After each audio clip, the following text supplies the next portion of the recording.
Assalamualaikum warahmatullahi wabarakatuh. Hello Abdullah class, Abdurrahman class, and Ikrimah class.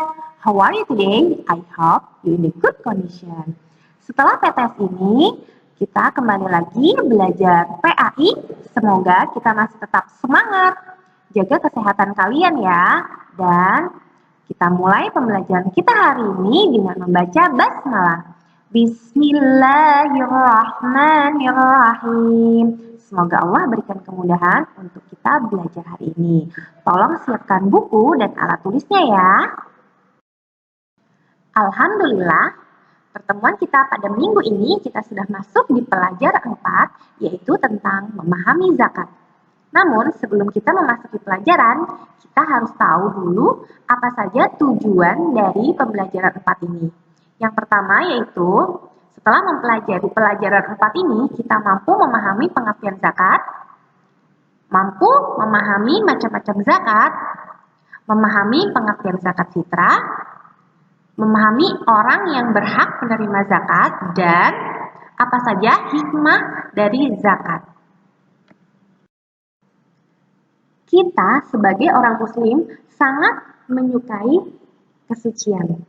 Allah Subhanahu wa Ta'ala telah mengajarkan kepada kita untuk selalu menjaga kesucian. Tidak hanya kesucian lahir dan batin, tetapi juga kita harus menjaga kesucian rizki dan harta kita. Kesucian lahir dan batin dapat kita lakukan dengan memperbanyak ibadah kepada Allah. Sedangkan kesucian harta dan rizki dapat kita lakukan dengan memberikan sedekah dan zakat kepada yang berhak. Kali ini kita akan mempelajari tentang pengertian zakat. Pengertian zakat yaitu mengeluarkan sebagian harta kepada yang berhak menerima apabila sudah mencapai nisab. Dan nisab sendiri adalah kadar atau ukuran dari harta benda yang akan dizakati. Tujuannya dari zakat ini adalah untuk mensucikan atau membersihkan harta benda yang kita miliki agar mendapat berkah dari Allah Subhanahu wa Ta'ala. Hukum dari zakat itu sendiri yaitu fardu ain bagi orang yang memiliki harta yang cukup. Apa sih fardu ain? Maksudnya adalah wajib. Artinya, zakat ini adalah hukumnya wajib bagi mereka yang mampu atau harta bendanya sudah mencapai nisab. Selanjutnya, kita akan mempelajari tentang macam-macam zakat. Zakat dibagi menjadi dua, yaitu zakat mal dan zakat fitrah.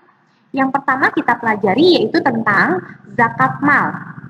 Zakat mal adalah zakat harta benda, yaitu zakat yang dikeluarkan karena memiliki harta yang wajib dizakati. Harta yang wajib dizakati adalah harta yang mengalami pertambahan setiap tahunnya. Artinya, harta tersebut setiap tahun bertambah sehingga mendatangkan keuntungan bagi pemiliknya. Apa saja harta benda yang wajib kita zakati? Yang pertama yaitu binatang ternak. Jenis binatang ternak yang wajib dizakati antara lain unta, sapi atau kerbau, serta kambing atau domba. Binatang-binatang tersebut wajib dizakati apabila telah mencapai nisabnya. Pada buku paket kalian halaman 43, di situ ada ketentuan berapa jumlah yang harus dizakati. Sambil kalian menyimak video ini, kalian dapat menyimak pula buku kalian halaman 43. Contohnya di sini yang pertama adalah binatang unta. Apabila sudah memiliki 5 ekor unta dalam 1 tahun, maka zakat yang harus dikeluarkan adalah 1 ekor kambing umur 2 tahun lebih. Kemudian, apabila kita memiliki sapi atau kerbau yang sudah mencapai 30 ekor, maka zakatnya yaitu 1 ekor sapi atau kerbau umur 2 tahun atau lebih. Dan apabila misalkan kita memiliki kambing sudah mencapai nisabnya yaitu 40 ekor, maka zakat yang harus dikeluarkan yaitu berupa 1 ekor kambing umur 2 tahun atau lebih. Yang kedua yaitu emas dan perak. Emas dan perak termasuk harta yang wajib dikeluarkan zakatnya. apabila sudah mencapai nisab. Nisab emas adalah 94 gram dan zakatnya sebanyak 2,5%-nya, sedangkan nisab perak adalah 624 gram dan zakatnya juga sebanyak 2,5%-nya. Zakatnya wajib kita keluarkan setelah kita memiliki emas dan perak itu 1 tahun. Berarti kita wajib mengeluarkan zakatnya ya. Kemudian selanjutnya yaitu harta benda berupa hasil pertanian. Hasil pertanian yang wajib dikeluarkan zakatnya adalah berupa biji-bijian yang menjadi makanan pokok masyarakat seperti padi, jagung, dan gandum. Kemudian buah-buahan seperti anggur dan kurma. Nisab harta dari hasil pertanian adalah ketika sudah mencapai 930 liter. Zakatnya dibayarkan setiap panen. Kemudian yang keempat yaitu harta benda berupa hasil perdagangan. Hasil perdagangan adalah harta yang diperoleh dari usaha perdagangan atau perniagaan seperti perdagangan kain, sembako, dan bahan material. Nisab harta perdagangan sama seperti nisab emas dan perak. Besarnya yang harus dikeluarkan yaitu 2,5%. Zakat hasil perdagangan dikeluarkan setiap tahunnya. Dan selanjutnya yaitu zakat harta benda berupa barang temuan atau rikas. Rikas atau barang temuan adalah barang berharga yang ditemukan karena terpendam, seperti barang tambang. Barang temuan wajib dikeluarkan zakat, yaitu pada saat barang tersebut ditemukan.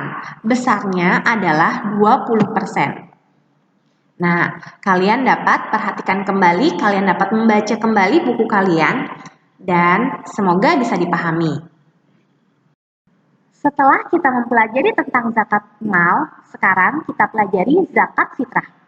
Pengertian dari zakat fitrah itu sendiri adalah zakat yang dikeluarkan oleh setiap muslim pada akhir bulan Ramadan, atau biasa disebut dengan zakat jiwa atau zakat nafs. Tujuan dari zakat fitrah adalah untuk mensucikan jiwa setiap muslim dan menyempurnakan puasa Ramadan. Orang yang berpuasa tetapi tidak mengeluarkan zakat, padahal dia mampu, maka tidak sempurna puasanya. Hukum zakat fitrah adalah wajib bagi setiap muslim, mulai dari yang masih bayi sampai sudah dewasa. Nah, sekarang syarat wajib zakat fitrah. Apa saja syaratnya orang yang wajib mengeluarkan zakat fitrah? Yang pertama adalah beragama muslim. Yang kedua, lahir atau masih hidup sampai terbenamnya matahari pada penghabisan bulan Ramadan. Yang ketiga, memiliki kelebihan harta baik untuk dirinya sendiri maupun untuk keluarga yang menjadi tanggung jawabnya. Maksudnya, tanggung jawabnya di sini adalah misalkan orang tua yang membayarkan zakat untuk anak-anaknya. Waktu pembayaran zakat fitrah, yaitu pada akhir bulan Ramadan dan sebelum pelaksanaan sholat Idul Fitri. Akan tetapi zakat fitrah juga boleh dikeluarkan pada awal atau pertengahan bulan Ramadan, tetapi tidak boleh dibayarkan sebelum datangnya bulan Ramadan. Waktu yang paling utama untuk membayar zakat fitrah adalah malam terakhir bulan Ramadan. Kemudian, jenis dan jumlah harta yang dikeluarkan. Yang pertama yaitu makanan pokok atau makanan yang mengenyangkan menurut masyarakat setempat. Kemudian jumlah zakat fitrah yang dikeluarkan yaitu sebesar 3,5 liter atau 2,5 kg beras. Pada masa sekarang, banyak umat Islam yang membayarkan zakat bukan dengan bahan makanan, tetapi menggantinya dengan uang. Hal itu dibolehkan asalkan jumlah uang yang dibayarkan sama nilainya dengan bahan makanan tersebut. Berikutnya, yang perlu kita pelajari pada pelajaran 4 kita kali ini yaitu siapa saja orang yang berhak menerima zakat fitrah. Antara lain adalah yang pertama fakir. Fakir adalah orang yang tidak memiliki pekerjaan tetap penghasilannya tidak cukup untuk memenuhi kebutuhan hidupnya. Yang kedua adalah miskin. Miskin adalah orang yang memiliki pekerjaan tetap, tetapi hasilnya tidak cukup untuk memenuhi kebutuhan pokok hidupnya sehari-hari. Yang ketiga adalah amil. Amil adalah orang-orang yang terlibat dalam kepanitiaan zakat fitrah. Yang keempat adalah mu'alaf. Mu'alaf adalah orang-orang yang masih lemah imannya. Mereka yang termasuk mu'alaf adalah orang-orang yang baru masuk Islam. Yang kelima adalah rikob. Rikob adalah budak atau hamba sahaya, yakni mereka yang hidupnya berada dalam kekuasaan tuannya. Namun pada masa sekarang, budak sudah tidak ada lagi. Yang keenam adalah gorim. Gorim adalah orang yang memiliki banyak hutang. Mereka ini berutang karena digunakan untuk mencukupi kebutuhan hidup dirinya dan keluarganya. Tetapi orang yang banyak berhutang karena untuk kemaksiatan, maka mereka tidak berhak untuk mendapatkan zakat. Yang ketujuh adalah sabilillah. Yang termasuk sabilillah adalah orang-orang yang berjuang untuk kepentingan agama Islam. Dan yang terakhir adalah ibnu sabil.